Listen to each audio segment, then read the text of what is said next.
Hello, hello, hello, everybody. It's Tyler McVicker, formerly of Valve News Network. How are you guys doing today? Today is a Letting Off Steam special. We will not be taking call-ins. However, we will be taking emails. There's an email address down in the description below.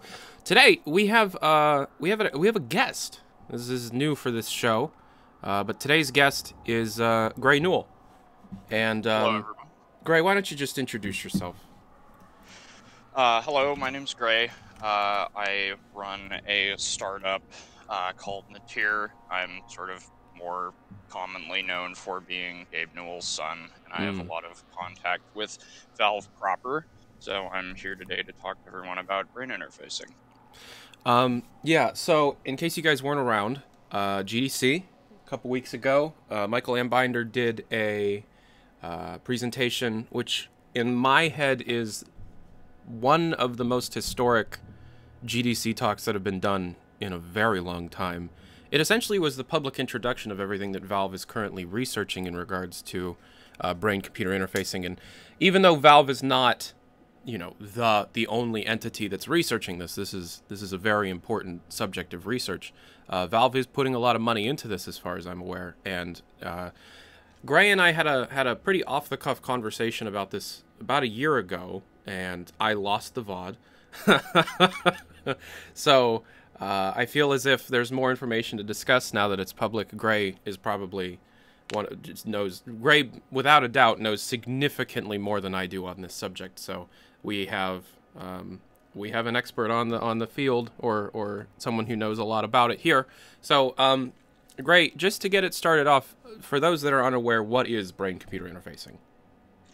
So brain-computer interfacing is essentially the point at which we can start getting the human brain, or the brain of a chimpanzee, or really anything at the moment, but the goal is to end up with humans to create a direct, high bandwidth, high resolution connection to a computer, to software and hardware.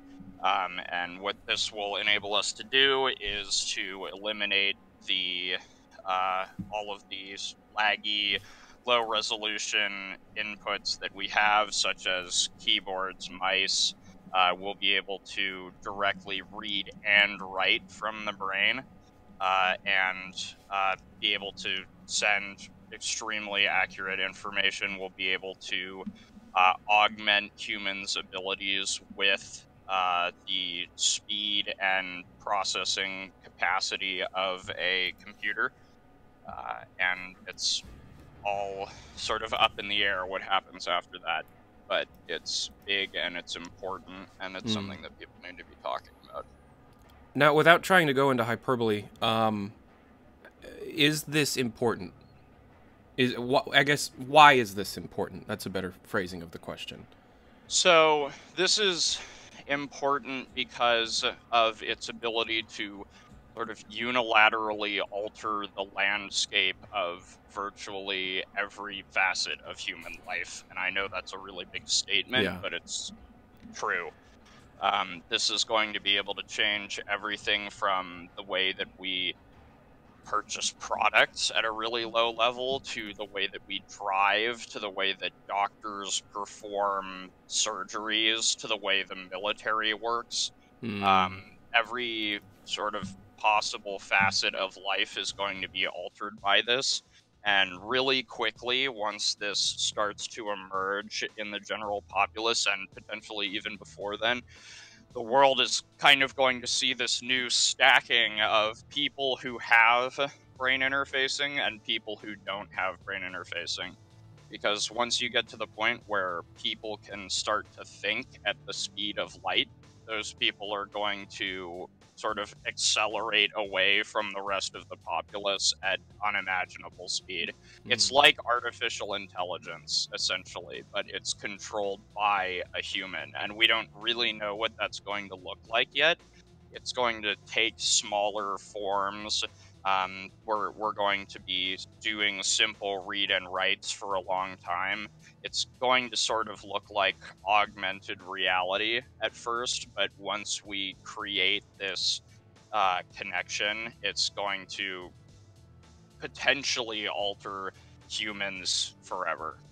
So, what you're essentially saying is artificial intelligence, human-assisted artificial intelligence assisted human thought and Yeah, human. so Yeah. it'll be you'll have all of the things that humans are really good at, which is being creative and having free will, for example, augmented by the speed and processing power of a computer. When you said for a while we're just going to be doing very simple read and writes and it'll look like augmented reality, does that mean that there will be a point in the future where it won't even be augmenting our current reality? It'll go further than that? Into essential virtual reality, like Like, the Matrix, like absolutely. okay. So then, where obviously this is a very broad conversation that we're having, and we're taking a very large look at what will essentially be probably like 100 years of technology and history in the making or something. From what you know, from what you've seen, where do you think we're currently at, and how many years away do you think we are until we hit the point where this becomes, and excuse the metaphor that I'm making here, but the iPhone moment for this technology? So I can't speak specifically, but I can say with definition that we are farther along than anyone in the public thinks we are. And when you say we, do you mean all I researchers? mean, all researchers, Okay. across the board, this is moving much faster than people think that it is. I think we're going to see uh, human prototypes in the next 5 years at the earliest. I Okay. think we could see marketable prototypes potentially in 10 if this doesn't slow down.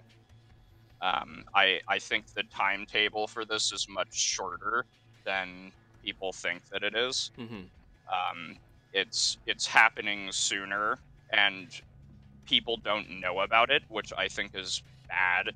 I think people need to know that this is coming, and they need to know what the implications are. Whether, because really, as a society, we need to decide if this is the direction that we want to go, for better or for worse. Okay. But I guess where we're at right now, you're saying there could be prototypes in 5 years.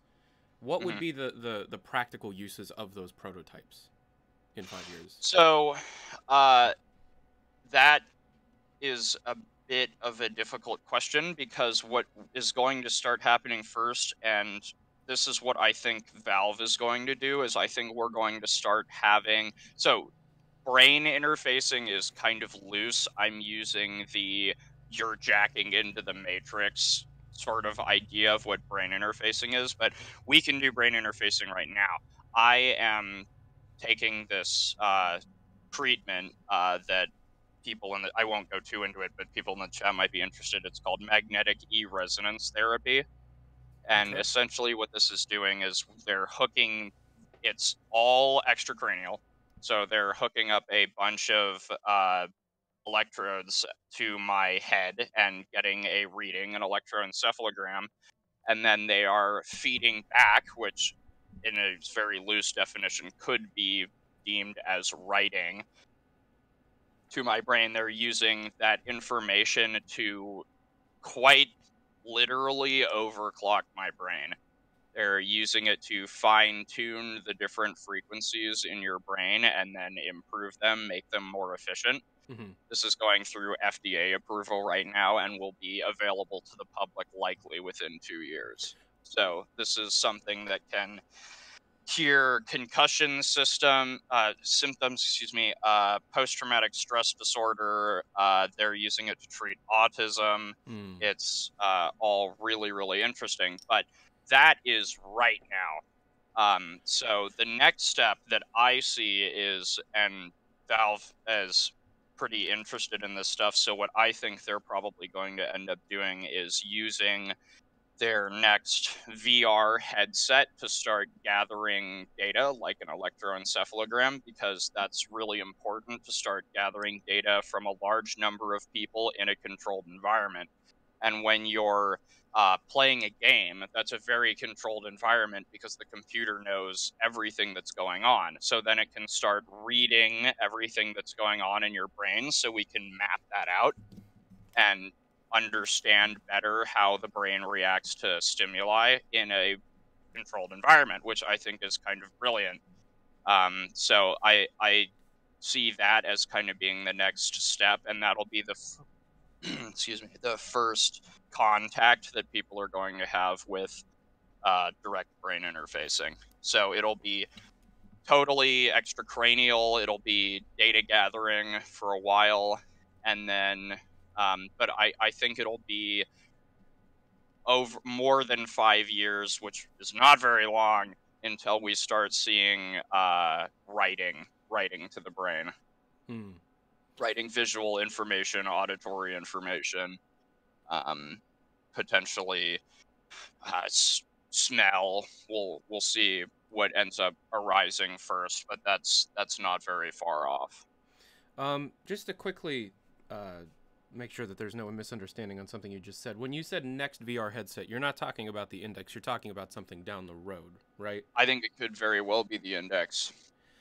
I think they could have. I think they could either do it in release or a post-release hardware update that will enable them to start looking at this. Obviously, it would be opt-in, so you would need to sign off on it, but that'll be coming very soon.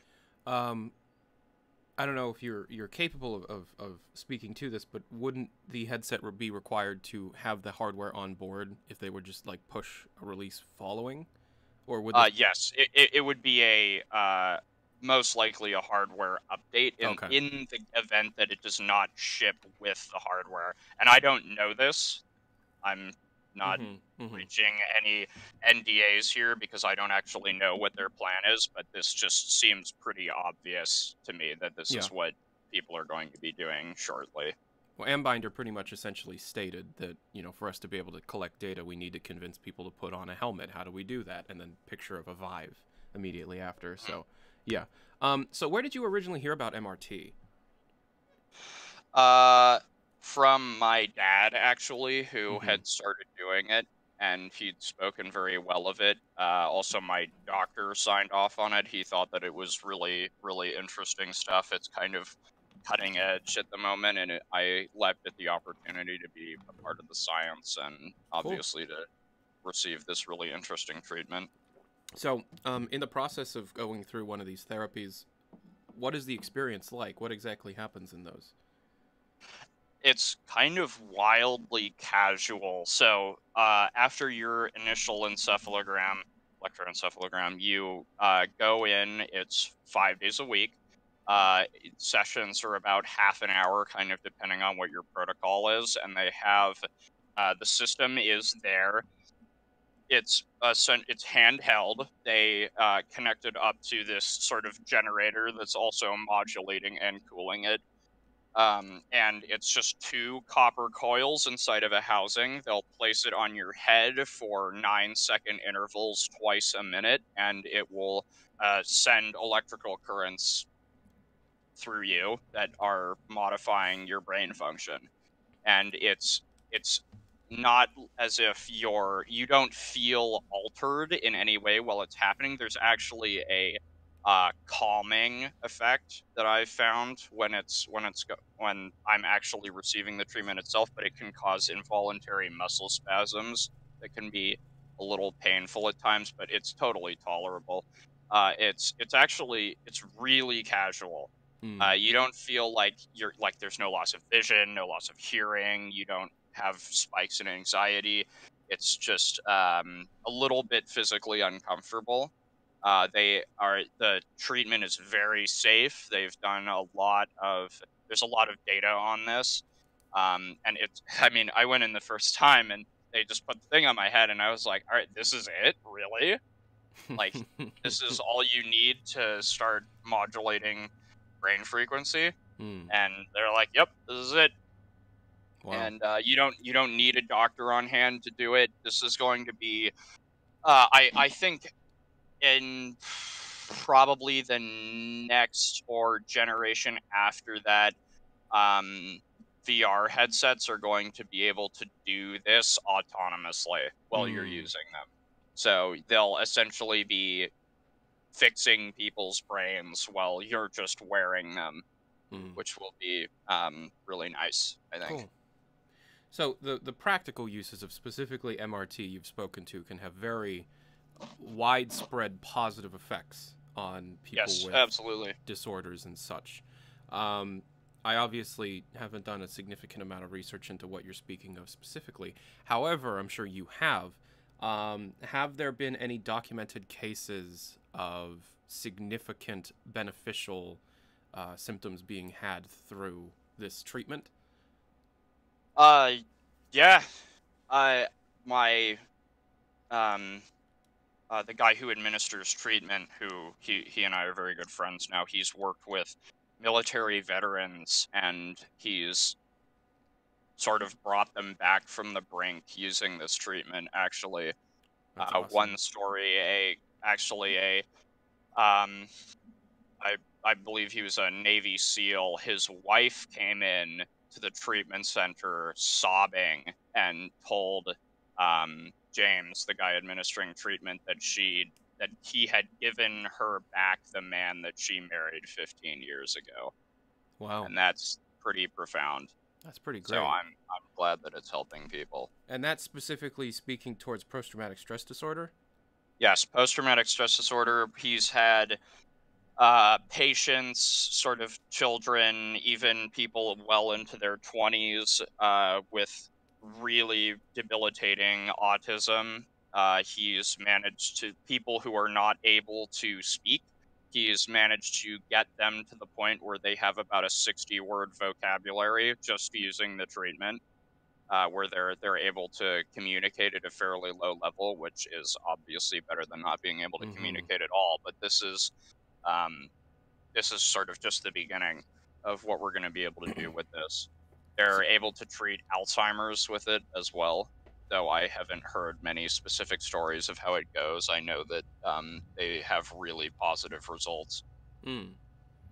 Um, so this is very different than the initial opinions or ideas a person may form when they first hear about brain interfacing, specifically once Hmm. they hear about invasive procedures and stuff.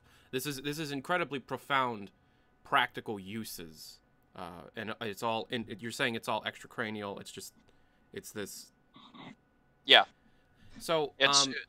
go. I'm sorry. Go ahead. Go ahead. Go ahead. No, it's all good. Okay. All right. So, specifically speaking to MRT, and then we'll get off the subject of MRT for a while. Are there any side effects? Are there any downsides to this currently known? I mean, the downsides I could say is that it sort of interrupted my sleep schedule for a little while, because your brain is just sort of trying to figure it all out. But they have sort of a protocol. I mean, you're supposed to do this normally, but while you're receiving the treatment, they ask you to get 15 to 45 minutes of morning sunlight every day, which between the hours of 7 and 11 a.m., as the sun is sort of moving across the horizon, the light comes through and at an angle through the atmosphere, where it emits this certain frequency that your eyes recognize, and your brain will suppress melatonin. Mm. So this is a way to, I mean, everyone should be doing this, going outside, and glass panes mostly will block this frequency, but this can help people out there reset their circadian rhythms and help their sleep be better. But that's kind of the main way that I fight that it can cause sleep interruptions. But that's really the worst of it. I Mm. haven't heard of a documented case where somebody had extreme side effects. The worst thing that can happen is a seizure during treatment, which is about 1 in 500,000, which is spectacularly rare. So the treatment is really safe, and Wow. they will do tests on you before they actually go into treatment, just to make absolutely sure that you're not going to have any adverse effects to it. But that's better odds than most standard procedure surgeries. So I don't know if there's been any research on this in particular, but I don't know if I've told you, Electra is epileptic. Would therapy of this sort help that? Could it? I don't know if it could help the seizures. I suspect that's something they may be working to tackle, but her epilepsy could actually potentially make her more at risk for seizure Mm, during treatment, okay. which is unfortunate, but that's the way it is. They'll actually alter your protocol if you have a history of seizures so that it's much tamer.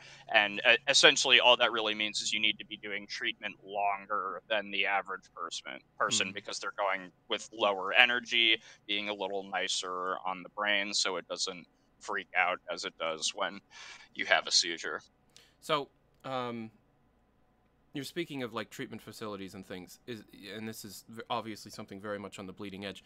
Is this something that anybody could learn about? Anybody could take a look at specifically? Sure, I can send you guys a link right now, and anyone can read about this. Okay.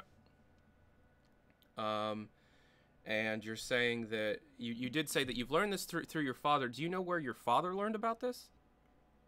Um, I want to say he learned about it from my doctor, who we work with sort of very closely, and the doctor worked with these guys, BTC, who had been in the area a couple years prior. And so I don't know how the initial connection was made, but Mm-hmm. it sort of, there was a lot of reinforcement through several different channels about that this seemed like a reasonable thing to start looking at. So, yeah, the profound positive effects on those with disabilities and Hmm. things of that nature are incredible, and probably the best application that I could think of currently about it, in regards to positive effects and positive changes. But that's all extracranial. Is there a point, or will there be practical uses for intracranial? Yes. The way it's looking right now is that most brain interface, like the sort of what we commonly think of as brain interfacing, will need to be intracranial, and that they will be finding a way to make a cheap, painless, and easy uh, surgical process for the essential jack that it is. Mm-hmm. I think so the kind of the rule that I keep hearing about this is intracranial, everything that can be done intracranially can be done extracranially about 5 to 10 years after that. So it's more of a speed thing than a capacity thing, because obviously I mean, it's easier to go inside of the skull to do all of this stuff when you don't have to be going through someone's um, bone and flesh and all of that, and you Mm-hmm. can also get much more accurate readings and whatnot. I'm sure they're going to find a marketable way to do intracranial work, which is a little intimidating, and I think that's something that people should be talking about. But it's sort of it's obviously the easiest way to get this to work. So, Is Valve interested? Do you know about intracranial? Or are they? What is their opinion I on mean, intra versus I'm extra? sure they're looking at all available options and trying to figure out what makes the most sense. Mm-hmm. Um, what they end up deciding on, I don't know yet, because I couldn't tell what their stance is on the subject. I know Neuralink is really interested in intracranial. I think that Valve is still sort of making this. I would say it's at the point still where you want to be looking at what is possible before you can go for what makes sense, and that discussion is still definitely being had internally. If it's moved past that, I am not aware. So, Okay. and I probably wouldn't be able to talk about it anyway. Um, I've seen a couple people discuss Neuralink a bit, asking me to ask you about that. Could you explain a bit for the people at home what exactly Neuralink, who they are? Neuralink is Elon Musk's sort of stab at brain interfacing. Most of what I know about them, I unfortunately can't talk about, Mm-hmm. but they're doing good work. I have a lot of faith in those guys. Obviously, I'm sort of a lot closer to Valve's end of what's going on here. But I know Elon Musk is a really smart guy, and I know that he has the greater interests of humanity yeah. So I think that he's a good person to be working on this. Um, yeah, that I can't talk about most of what's going on with Neuralink, unfortunately. That's fine. So That's fine. All right, we're going to be taking an email question here, and this is probably the most obvious question that most people will hear. This one's from R-Wing. Isn't this dangerous? Having a chip in a brain that can fail at any time? uh, it potentially. I'm sure that there's always minimum acceptable risk when you're dealing with technologies like this before you have them go public, and this is going to be something that's going to have to go through the medical community before it goes live, because reading is one thing, writing is something else entirely. Hmm. But I think that this is something people need to be talking about. I think that uh, this needs to be on the political stage. And I think people need to be reading about this. They need to understand what it is and how it's going to be altering their lives. I don't think it's traditionally dangerous in the sense of you're getting the brain and the brain chip, and then the brain chip fails and fries your internal components. I think that is the least of people's worries with this. I think people need to be talking about the socioeconomic impact that this is going to have, because that's going to be far greater. I think it's going to be very safe in terms of just a physical um, concern. I don't think anyone is going to die from the surgery or from the actual hardware itself being inside of them, because that's just you can't ship a product that kills people. We have the medical community that's going to make sure that doesn't happen. But that more or less answers what I think Yeah. that question was asking. When you speak to the socio-economic problems that could result from the shipping or marketing of objects like this, are you essentially speaking towards a class system? Sure. I mean, you can call it a class system of everyone who has this and everyone who doesn't, because that's really how the world is going to stack itself up. You're going to have the sort of top 1% of the 1% is going to have this, and the problem is, how do you get everyone else to have this before that 1% of the 1% takes over the world? Hmm. Because it's going to be, it's human directed artificial intelligence, pretty much. It's the human mind artificially enhanced, at the far end of the spectrum, assuming that this isn't something that's regulated, uh, something that's talked about. But just given the fact that there's pretty much zero government attention or involvement to this, it's very possible that tech companies may just run away with it, which is not good. And I don't think that anyone wants that. I don't want that. I'm work in the tech sector, and I think that that's a terrible idea. So What this would is this is what something is that worst people case need to be. scenario if the tech sector takes over with it? I mean, the the sort of fantasies about people being mind controlled and sort of the lotus eaters and all of that is very well a potential reality. It comes down to, how are we going to regulate this? What does it even look like? Do we know that the human mind is more resilient than just the artificial chemicals we can throw at it?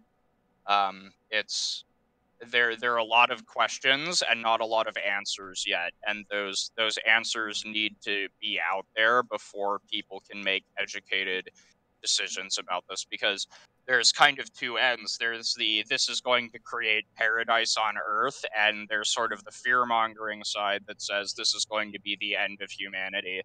And me personally, I think it could be both. I think that this could effectively create an entirely new state of being that exists outside of what it means to normally be human, and that state of being may be paradise. You can be whoever you want, whatever you want, whenever you want, and you can think at the speed of light and alter reality to your will. And that sounds pretty kick-ass, but it's like, what happens to the people who don't have that? What happens to the people who can't control drone swarms with their mind? That's kind of the flip side. Is this is a huge, like the double-edged sword to end all double-edged swords, and we just need to be talking about it. Because I don't think it's inherently good. I don't think it's inherently bad. I just think it's something that people need to be talking about, and we need to decide if this is the direction we want to go as a species.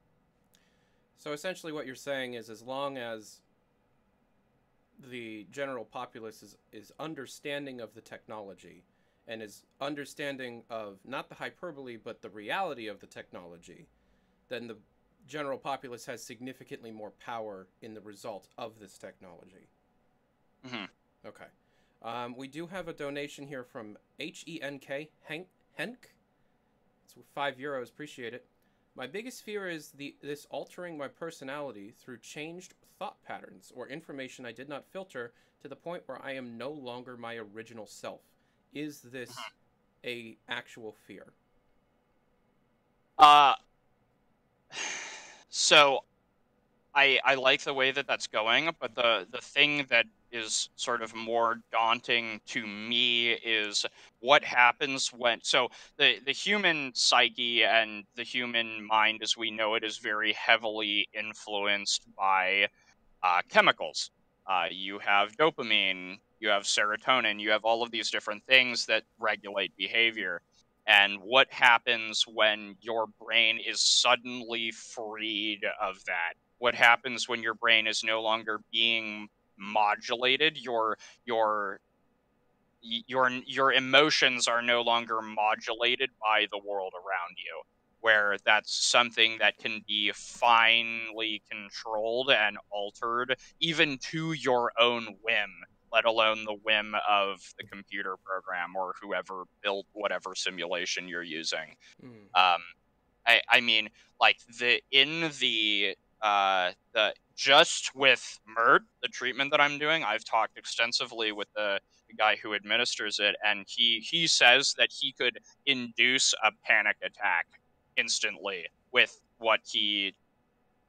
just this handheld thing that he can stick on my head, let alone full brain interfacing and control. So the brain is far more malleable than we think it is, and we don't know what an intelligence looks like when it has been stripped of the mortal coil, and that is far more terrifying to me than Facebook trying to alter how you feel about something. So, with all the very larger than life, profound dialogue that we're having here, it really just comes down to the self-discipline of both the manufacturer, the developer, and the user. So if you are essentially not living at the will of the neurotransmitters within your brain, and you have control over that, you still need to be able to live a life normally. You're just given more control over that. Otherwise, you're still gonna die. Like, if you don't sleep, if your body's not telling you it's time to sleep because you turned off melatonin, you still need to sleep, right? I mean, so you remember Fury, right? Yeah. The game that we have. The premise of that game was that this was sort of at the transition point of where humans started to create brain interfacing, and only a small fraction of those people had it. And at least in my world, my possibility, humans would just essentially cryogenically freeze themselves in massive vaults and live either through surrogates or within the simulation. Mm. So the need for a human biological body is going to slowly go away and then disappear entirely once we understand what consciousness is and are able to completely replace human biology with our own machines, which are going to look more and more like biology over time. There's going to sort of be this intersection between biology and technology to the point where the line doesn't really matter anymore. Okay. Let's try and rein it in a bit to more like next 10 years, 15 years, though. Sure. Um, speaking specifically to how, let's say, first through third generation iterations of this technology will look, Mhm. is this going to be more like a communications unit, or is this going to be like an all-in-one processing unit that you're attaching to your skull? I think we can get a little bit of both. I suspect it will be a processing unit. I don't think that people want to be jacked into a computer all the time. They'll want something that works as they're walking around and moving and that kind of thing. Um, it's a little difficult to tell, to be honest. It kind of depends. I think that it could be the first generation is obviously going to be very rudimentary. It's not going to be pretty. It's probably going to be extracranial as Oh yeah. people warm up to the idea of intracranial surgery and all of that. It's probably going to look like VR and AR do nowadays, except there won't be a screen in front of your eyes. It's just writing to your brain that you see this, and that'll be I mean, right now it's just like you want to flash a checkerboard in front of somebody's eyes and then see how the brain reacts to that. And then eventually you'll try and write checkerboard to the brain so somebody sees that. Hmm. That's kind of how it's going to be for a little while. It'll be text, it'll be simple stuff. And then eventually it's going to get more and more complex really, really, really fast. Okay. And of course, like everybody involved is still they're still people, so it's still going to be very mundane. Like you explained how MRT feels incredibly mundane. The technology is huge, but people don't act like they do in science fiction movies. They're still just going to be like, I don't want to go to work today, but I guess I got to go install somebody's chip. Ah, you know. Mm. So it's that probably should be stated up front because a lot of people are going to think more of stories than reality, and reality is always mundane. Um, so let's take another question. This one's from Mr. Coolman. It's a longer one. I'm going to get through it. Something that, while not on the topic of brain interfacing, I'd like to get your opinions on is the inevitability of automation in lower/entry-level jobs. I myself, I'm not sure you have as well, have a Taco Bell and McDonald's position that have automatic cashiers where you can go to the stand, punch in your order on the screen, get it, and neither or barely talk to anyone. Not only that, but the idea of the trucks that drive themselves, never have to eat, sleep, shower, do anything human, is a lot more attractive to people in that kind of service. What are the solutions so the human race can mitigate the job loss, as well as create this type of automation? Yeah, so that's a big, really tough question that no one is really wants to tackle. So the world right now is kind of being and this may just seem sort of like an obvious thing, but the world is being taken over by smart people. The world is being restructured and organized in an intelligence hierarchy, essentially. Brains over So bronze. exactly, Yeah. and so like we're getting to the point now where like low end lawyers are going out of jobs because people who are smart and have access to the internet and are resourceful can do that themselves. Like you lawyers are going out of a job now because technology has replaced them. And so with people, so like the military will not accept anyone under an IQ of 84, I believe. And the military, as we all know, wants as many people as they possibly can. And so when you're under an IQ of 84, there is nothing for you to do. Your jobs are, and that's 15% of the population of the world. And so that's like when you don't have the intelligence to back up what you do, there's nothing for you to do. And that's becoming increasingly more so. And that quotient is ticking up every year. So and nobody really seems to be willing to talk about it because people think you can either train everyone to do anything or people just need to work harder, and neither of those are really true because people just can't. That's People are wired differently. um, some people just don't have the ability to compete with machines already, and that's not good for them. I mean, for the people who don't like have that issue, they don't have that issue, but there are people out there who they can't live anymore because they've been replaced, and that's not good. Is There are people anybody out there who, attempting to try and find a solution to this problem then? not that I have found. I don't see anyone talking about this because it hasn't crept up. I mean, 10 years ago, we're going to get to the point where uh, lawyers don't exist anymore, and then people are going to be like, wait a minute, this isn't good. And it's going to be too late by then because the tech will exist and there won't be a reason not to use it. So that's kind of a scary prospect. People really need to be talking about this. Okay. Let's take another email. This one is from Unhealthy Grape Juice.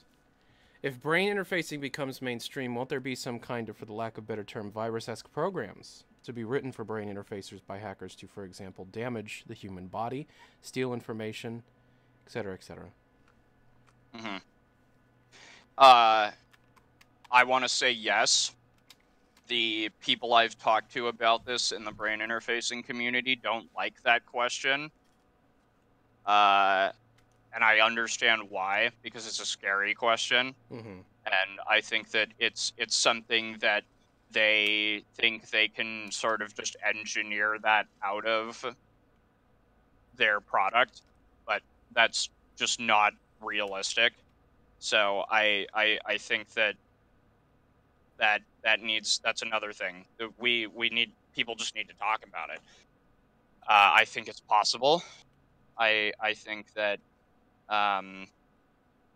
it's something that should concern people at the least. I don't think that it's kind of to the point where I think that it's pretty clear that there are going to be fail safes to the point where the human body cannot be interfered with, like a hard stop.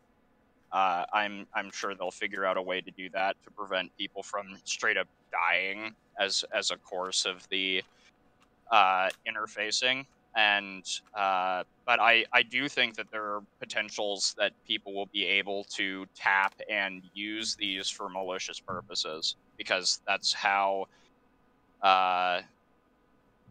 pretty much how every piece of technology gets used in the end. I mean, look at nuclear power, nuclear fission. That's kind of a prime example for how it can go either way, really good or really bad.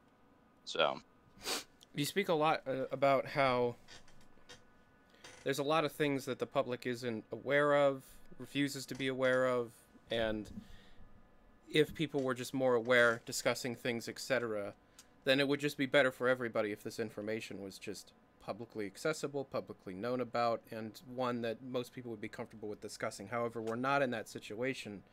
For example, any of the three things we just asked about. So, do you foresee a solution to the major problem of just a lack of communication on a specific topic, or do you think that this is something that is unsolvable and is something that is possibly the want of the people, that maybe there are people to benefit this not being discussed, etc.? Well, it obviously benefits the companies that are making this not to talk about it, because then their competitors won't get involved, et cetera, et cetera. Secrecy is a valuable tool. I hope that these companies go open source at some point soon and start talking about what they're going to be doing.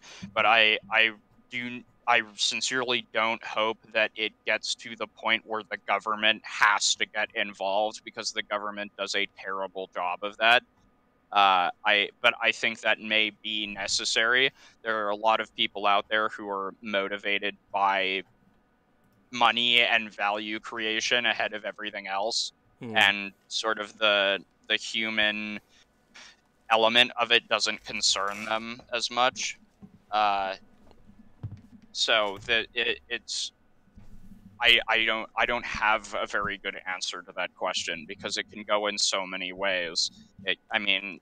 Elon went open source with a huge amount of Tesla software and hardware, and that was great. I sincerely hope he does the same for all of their brain interfacing technology, so people can at least learn what it is. I hope that he brings brain interfacing to the world stage. I know he's talked a lot about artificial intelligence, but I personally think this is going to come before artificial intelligence. Hmm. That sort of depends on the nature of consciousness and what consciousness actually is and what it looks like and how easy it is to replicate.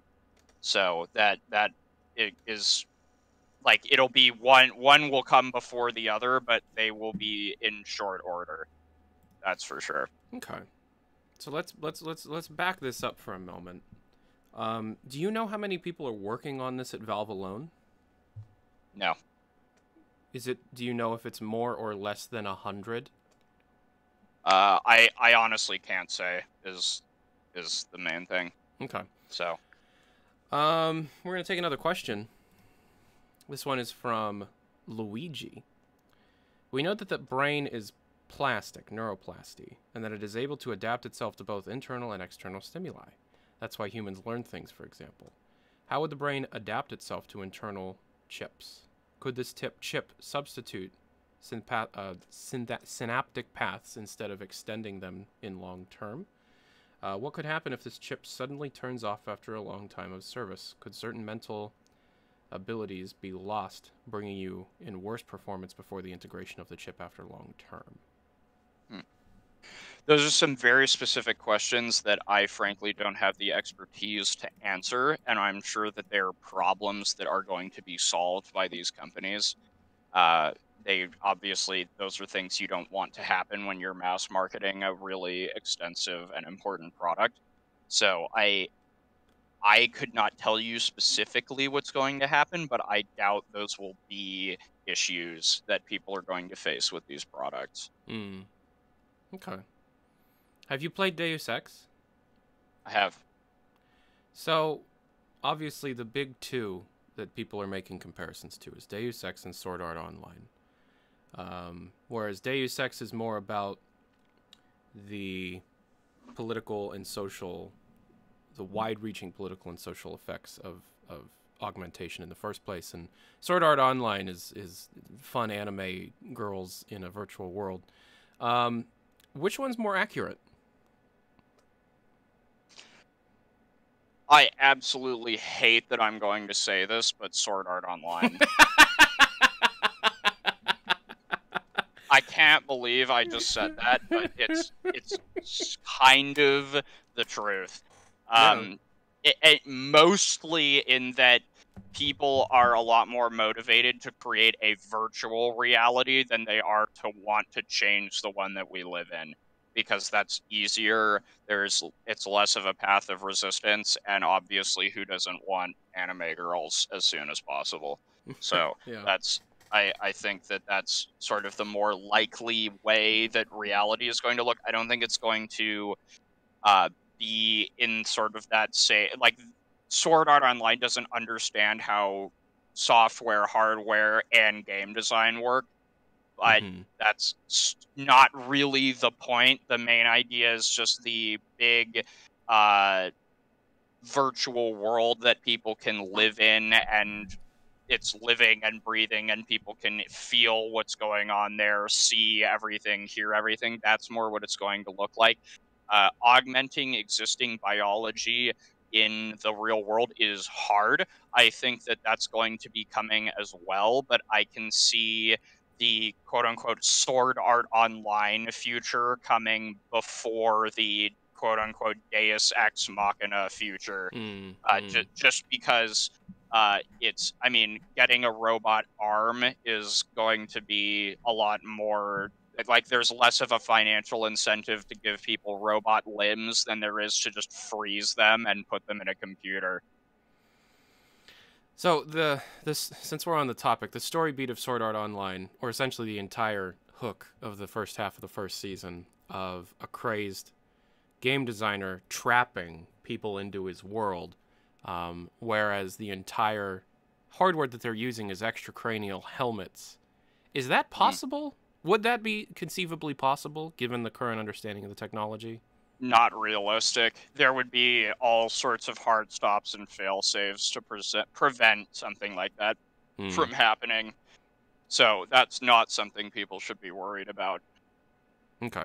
But Yeah. the idea that you give designers and creative people this type of technology, and the first thing that they're going to do is essentially create the porn for it, that's pretty much how all technology goes. And as funny as that sounds, I mean, that's pretty much where people are going to go first. Everybody is going to think about this like it's the end of days, but the practical usage of this is incredible for entertainment. First of all, like I mean, it's incredible for anything. Having a doctor be able to perform a life-saving treatment on a patient who's half the planet away, like because he can jack in, take control of an automated drone that can administer everything that he needs. It can like do surgery in the field. A medical surgeon can be able to do that remotely. That's pretty incredible. Obviously, that puts a lot of people out of a job, but the fact that that's able to be done is pretty incredible. That's one side. As I said, double-edged sword. There's all kinds of amazing stuff that's going to be made possible by this, but that the problem is that the people who don't have this and the people who don't have the skill set or the capacity to take advantage of it are going to be left behind. And it's really up to the developers whether or not they're going to take the proper steps to avoid this in the first place. But it doesn't seem like, based on your wording of anything, that no one's very interested in making sure that what they're doing won't have massive socioeconomic problems and consequences. $5 Canadian from Cup of Joe. You said that treatment can help people who have PTSD. Can it also help with decompartmentalization from people who have DID? I don't know what dissociative identity disorder. Oh, yeah, okay. Yes, yeah. It can help that. Anyone can benefit from MERT treatment. It is really just fine tuning. So I will give the explanation that was given to me. So your brain is not like a computer. You can have different parts of your brain that are operating at different frequencies. Your brain would like to be operating at sort of a continual optimum frequency, and that's decided by the person. So think of it like your brain is a big table with a bunch of springs on it. And to get information from one side of the table to the other, you have to shake it to get the springs to wobble. And that over time, due to drug use, outside circumstances, even just having a bunch of bad days, those springs can get out of whack. So let's say you get a concussion. Somebody comes in and they hit the table with a baseball bat. Now, all of a sudden, half of your springs are wobbling all over the place, and your brain, being the table, kind of desperately wants to sort of it can shake itself to the best of its ability to sort of get the springs back into their shaking motion altogether, but it doesn't it can't do so perfectly because that's very hard to do with a huge amount of precision because the brain is very complicated. So what the MERT treatment does is it comes in and it's sort of like a little robot arm that comes in and it shakes the springs individually to get them back into the rhythm, or it even takes control of the table as they're actually doing for me, and it starts shaking it at a different frequency that the body will like a lot better, because that can get out of whack too. So that's kind of the basic analogy for how this works. And so they're like concussions, post-traumatic stress disorder, DID, abusive parents, all these different things can cause your brain to have all these really negative changes to it. And really, like, you kind of start optimally unless you had some issues when you were a kid. Even getting really sick as a young baby can cause you to be sort of permanently out of whack.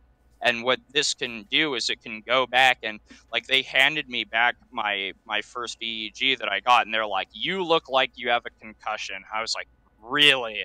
They're like, "Yeah, look," and they just showed me all of the peaks of what's going on in my brain, and they're like, "This is not good." These and here, like, I explained to them my symptoms, and like the doctor was getting really excited, and she came over to me, showed my EEG, and she's like, "This spike right here is this symptom, and this is this symptom," and they can just look at it and identify all of these different issues that you're having. I mean, just being tired all the time, they can fix that. These are This is pretty incredible stuff, and they're just going in and sort of fine tuning all the little frequencies in your brain that are giving you trouble, and it's pretty easy. Like, you go in for 30 minutes a day and they'll put the zappy thing on your forehead and zap you with the zappy thing, and then you get up and leave, and they go make you drink some chocolate milk, and you're a happy boy.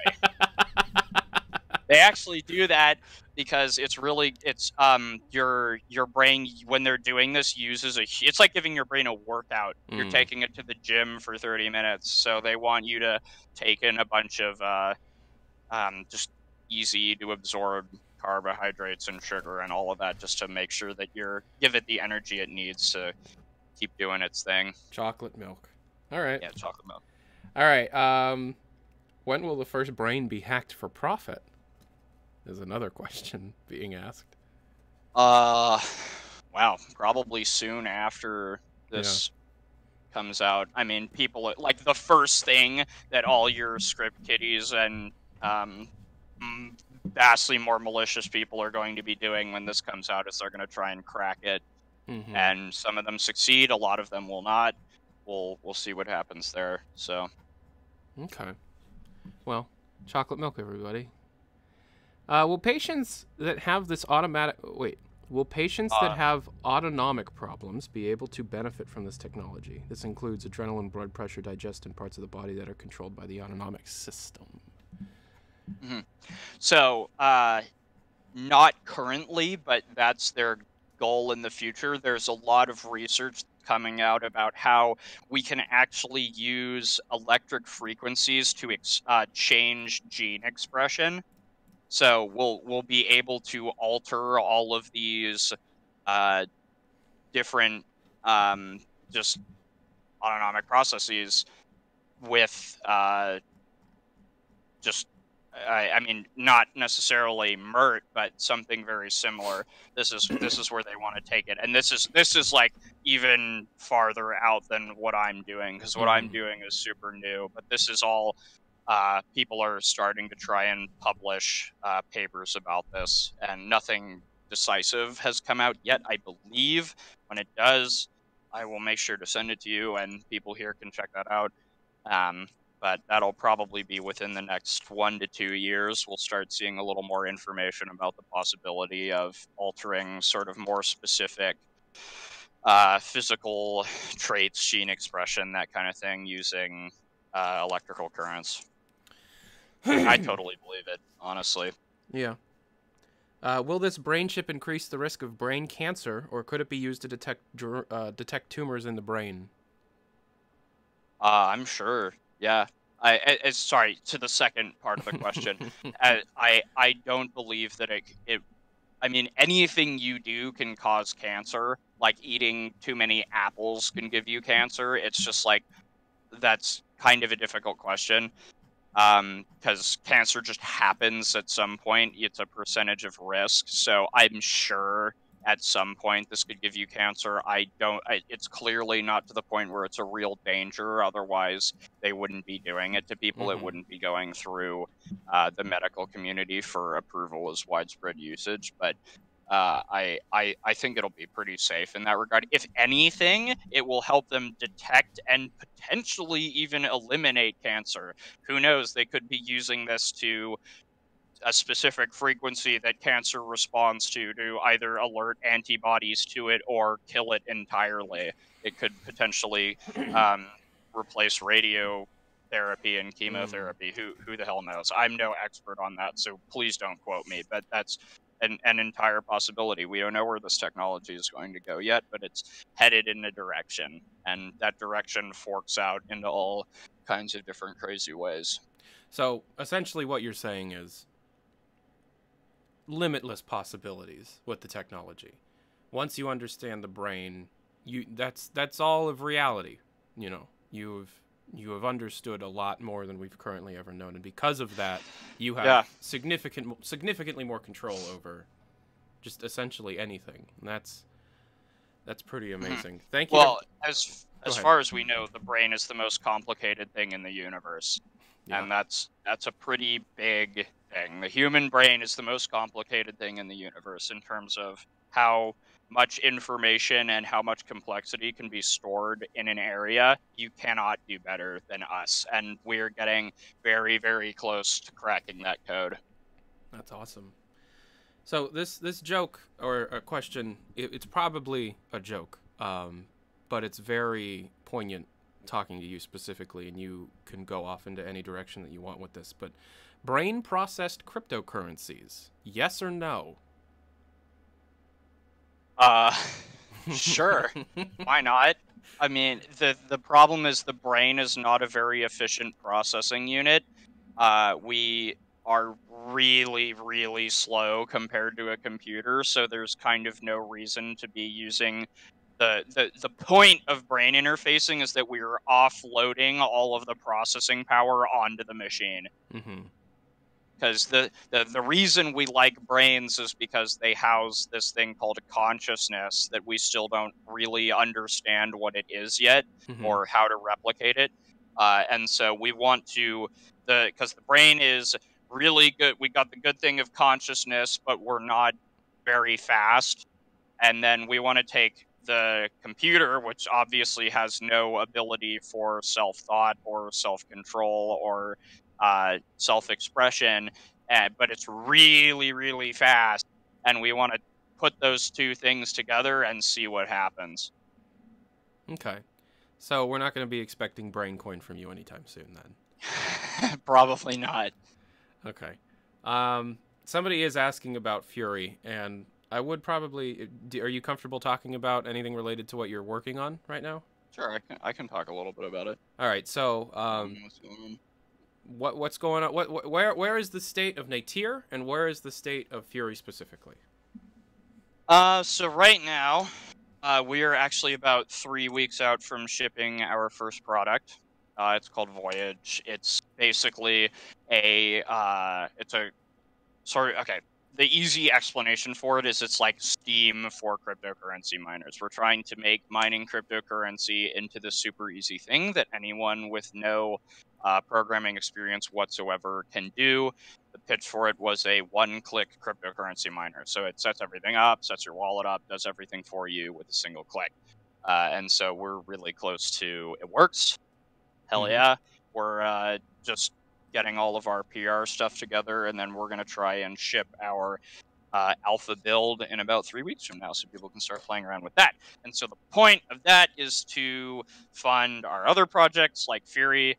Developing games is very expensive, and you need a higher percentage completion of the actual product itself before you can start generating revenue, unless you're Star Citizen because they won the lottery. Yeah. And so hopefully we're going to start using that to you'll be able to donate percentages of your earned cryptocurrency to other projects, even other people from other companies. So eventually the idea is that we'll be able to sort of create like Patreon, where you can subscribe to different people and you'll have like a monthly payout quota, and the crypto miner will mine all of that for you, so you can actually support people with goods to get goods and services without actually having to pay out of pocket. The crypto miner will sort of pay your monthly quota for you by using processing power. That's kind of what we're trying to move that So towards. you're But yeah, that's what essentially we're working on. you're creating Patreon, but instead of money, it's processing power that you're pledging to Yes. other. So Yeah. the idea that we're sort of playing with is using processing power as a currency. So like at some point you'll be able to, like, NASA needs to run a bunch of really complex models and equations, and what we'll do is they'll be able to buy uh bulk processing power from users, so people can sort of sign up and have their computers run those equations for a little bit of a payout. So you can essentially use your computer's processing power as a currency. This is all sort of theoretical stuff, but Mm-hmm. we think it'd be really cool. But the main point of this is so we can start funding our more creative ventures. We'll obviously keep that going too, because we think it'll be profitable and hopefully useful for people as a marketplace. But then we're going to sort of use what we make from that to go back into developing our game. So State of the that's the plan. games. Where where are we at with Fury? So state of the game, we are trying to figure out how to split it into more and more sort of reasonable chunks that can actually be released as their own individual games. Since as a software company, we're pretty new and we have a lot of young guys, we want to work on some smaller games that have similar design hierarchies as Fury itself, and that will be able to generate systems that will be used in the final big Fury monster game in smaller games, so we can get an understanding of how those systems work, how they play with each other, and then we can release those to the public to see how people like them, if they think they're fun, and that we can also use that to generate a little bit of revenue for ourselves, so we can keep moving on to the next game and making something new, trying out new stuff. Okay. Last time we talked, you stated, I'm a big virtual reality fan. It's very known. Last time we talked, you said that virtual reality was at a place that you weren't incredibly happy with. It's very early days, so there's no experiences that are currently out there that you're incredibly interested in. Is that still the case with your mindset and opinions on VR as it stands? Well, I think it's starting to get to that point where it's a good user experience.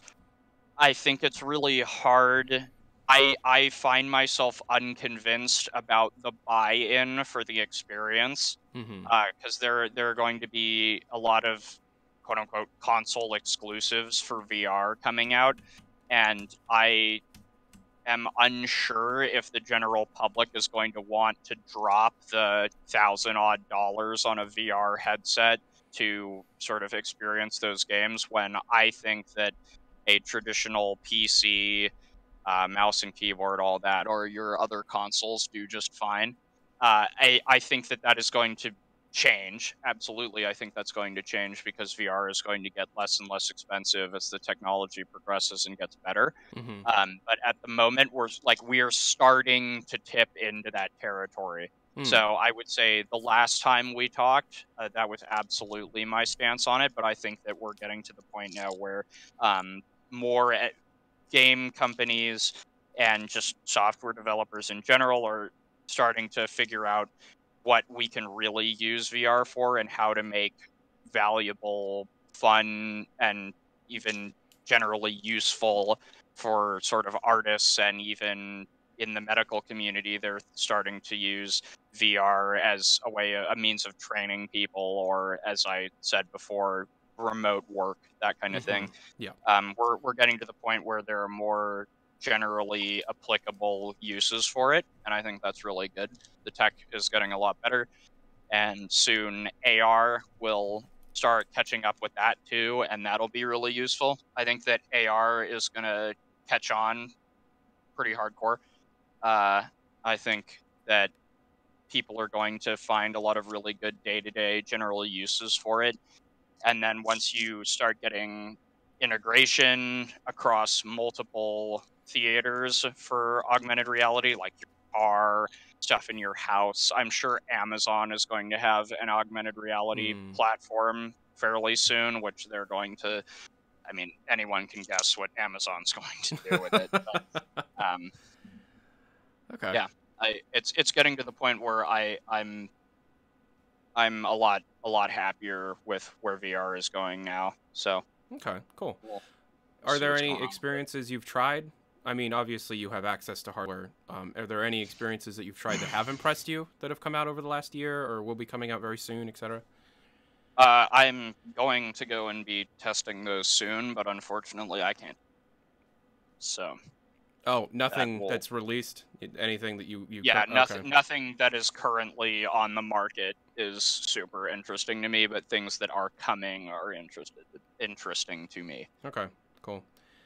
You spoke specifically, and I will get off of VR, but I do want to stress that I absolutely adore virtual reality. Console exclusives into VR, you just said. That doesn't seem like something that Valve would do. So when you speak to more console exclusives, are you speaking to how like Facebook wants to wall off the garden, or things? I mean, software companies are just going to start making VR games that can only be played in VR. Okay. That's All what I right. mean by console exclusives. Yeah, So. sorry about that. I misinterpreted that. Okay, cool. All right, we're gonna move on to another email. Oh, have you tried the index yet? I have not, but I am going to very soon. Cool. So. That's a bad question.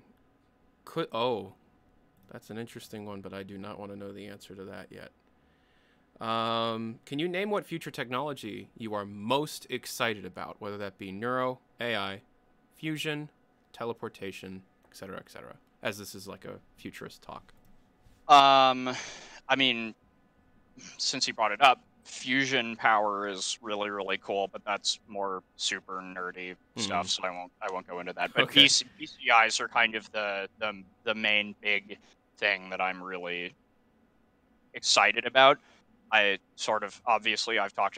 spent a lot of time talking about the dangers of it, but I think that it is going to be, if we are diligent, I believe it's going to be a net positive. I think it's going to be a tremendous net positive, and that the world is going to be changed for the better by BCIs. We just have to be careful. So, okay, that's the big one. Cool. And then as we're gonna start winding down from the real heavy stuff. Have you played any games lately that you've really enjoyed? Actually, lately I've kind of been going back to my really old games. I've been playing this old. I've been playing through The Witcher 3 again. I've been playing this old sort of cult RTS called Sins of a Solar Empire, which is a tremendous amount of fun. I'm kind of always messing around in Assetto Corsa because I do a lot of performance driving and all of that. I just bought and downloaded Sekiro. I'm excited to try that out. I've heard a lot of good things about it. What else? I haven't been playing a huge amount of games. I've been playing a lot of Smash, actually. The cool. Switch is pretty awesome, so I've been enjoying that. Oh, you finally got a Switch. Cool. Awesome. I did get a Switch, yeah. I really like it. Good job, Nintendo. Who do you main in Smash? Cloud. Really? Okay. Yeah. Cool. I play Cloud, yeah. I'm not very good yet. I've sort of been... I pick a character so I can learn the fundamentals of the controls and the sort of flow of the game. And, I mean, I'm still whiffing my aerials like 60% of the time, so I'm getting there, but I like Cloud. You have a life, though, you know. You have other shit to do, you know. Yeah. I've been maining Pikachu since I was, like, 6, so, you know. Sweet. So, I guess, as we wind down a bit, a question I really want to end on is My mic just reset. Can you hear me? Oh, poop. All right, one sec. Let me check these settings. My microphone just completely crapped out on me. Hello, can you hear me, Gray? Yep. Okay, there you go. All right, there you go. Sorry. As we wind down, and the major question remains: how did we get here? Why is this something that specifically, from my perspective, Valve is even interested in? How did we get from Team Fortress 2 to Dota 2 to Immortality? Well, there are a few more important steps there, and I think the big thing that people need to look at is how Valve has restructured itself.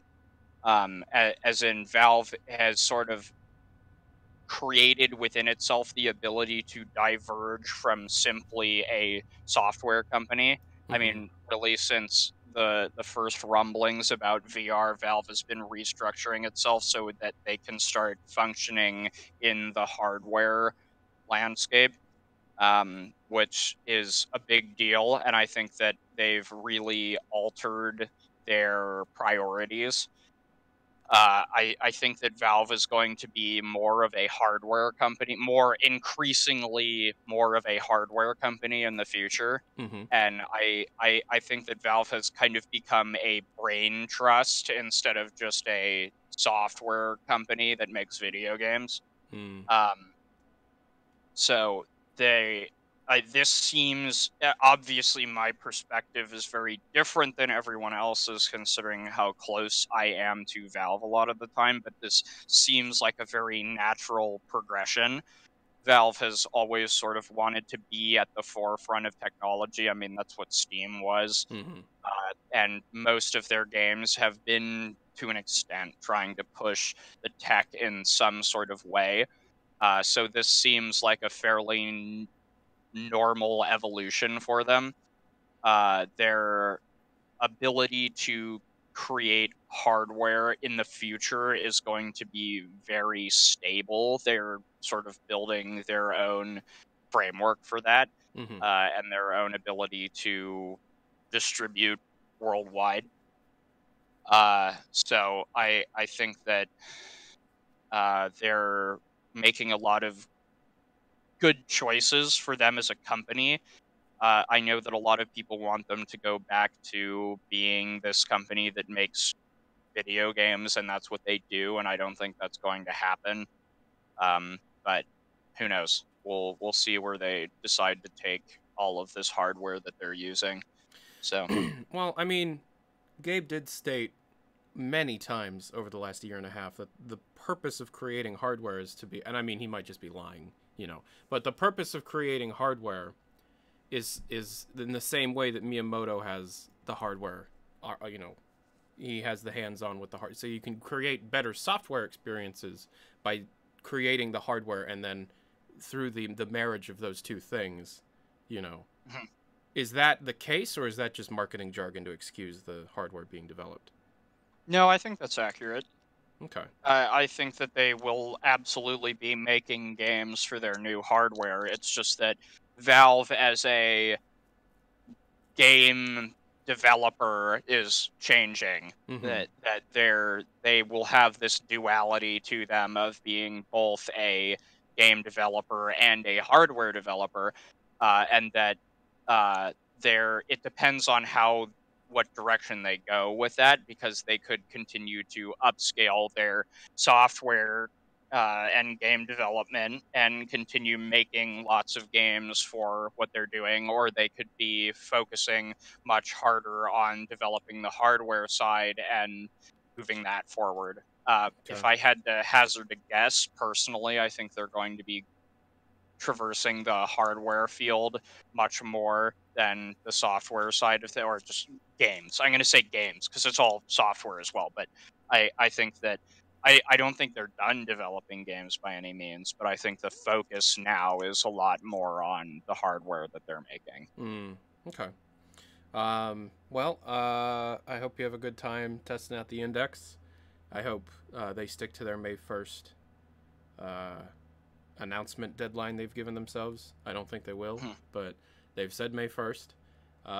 It's cool that you're going to be able to test everything. Hopefully, if it's all crap, you tell him. Yeah, thank you very much. Oh, you know what? Last question. Do you eat the soup at Valve's offices when you're there? I've never eaten the soup at Valve's offices. Can you do me a favor and try some of the soup when you're there? Is this a meme that I don't know? On April 1st, for my April Fool's Day video, I did a whole report on their soup menu for the month of April. Yes. Oh, man. To be able to kind of poke at how they kind of give me nothing to do sometimes, so I have to find my own stories. And so try the soup. There's creamy tomato soup there this month. I really recommend trying that out. Do you know what day of the week you're going to be there? Because I have the soup menu pulled up right here. Well, I am there every day for the MERT treatment, so that's something I could do if you really want to know. Okay, well, make you a little vlog about it. If you could, that would be, if you could just do a series of blogs testing out their soups, I would be forever indebted to you. The audience would be forever indebted to you. You know, I do recommend Wednesday. Wednesday they have fully loaded baked potato. You know, that's apparently a great soup. Chicken tortilla on Friday. Creamy tomato basil on Tuesday. If you could do some vlogs of trying the soup, I'd love you forever. But I will see what I can do. I mean, what you could really do is share a soup with your dad, but that would, you have the potential to create memes yourself. You understand that. So, all right. Thank you very much for sitting down and talking with me about this stuff. It's obviously very scary to those that don't know much about it, and as you've said, being able to communicate about it, get information out there, that gives more power to the people that are going to be using it in the first place and possibly solve some of the more socioeconomic problems going forward. So thank you very much for talking about it. I appreciate it. Yeah, thank you for having me. Yeah, no problem. Don't be a stranger. You're welcome back whenever you want. If you ever want something to talk about, if you want to talk more about your crypto stuff, you always have the platform here. So thank you very much for talking. Yeah, thank you. And I'll see you later. See you around. Have a good one. Thanks, everybody, for joining us. All right. All right, everybody. Thank you very much for watching. This has been a special episode of Letting Off Steam. Gabe Newell's son, Gray Newell. Hopefully he'll be taking some videos or vlogs of himself eating some soup, and maybe if we're lucky, Gabe will be eating that soup with him. So thanks for watching, everybody. Going to be going live at 6 p.m. in about an hour and a half with Portal 2 Cooperative with Simple Flips on my Twitch page. Oh, go check that out. Go check that out if you want to go see that. Twitch.tv/Tyler McVicker. I will be posting some alerts when that goes live. But thank you. I hope to see you later. Thanks, everybody that donated. I do have some merch. I do have a Patreon and a Twitter. And have a good day. As you know, I'm Tyler McVicker. This is Valve News Network. Have a good day. Adios.